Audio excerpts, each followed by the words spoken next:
So in many cases, I think what happens is if marketing loses boardroom power, you'll get these decisions made by people who've all been to business school, they've probably studied economics at university, and they're labouring under the delusion that economics is true. And you know, a friend of mine rather wonderfully did a small test where he tried everyday low pricing for pizza delivery.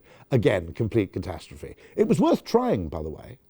But the other thing I think, which I think we ought to be more alert to, is that when you have these theories or models, they tend to be used as a substitute for experimentation, when in truth there is no substitute for experimentation. If you take different forms of pricing, like do you charge £1.99, £2 or £1.75, okay?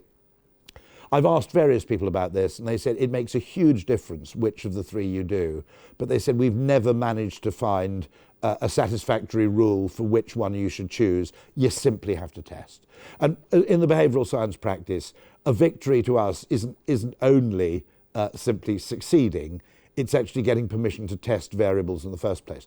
Now, if the people in charge of the test are very economically rational, they'll test the things they think are important, like a product feature or the price. What they won't test is, say, how something's described, how it's presented, how it's contextualized, you know, whether you pay in one or pay in three. They won't test those things because economics tells them they should be irrelevant. They're not irrelevant, they're massively decisive.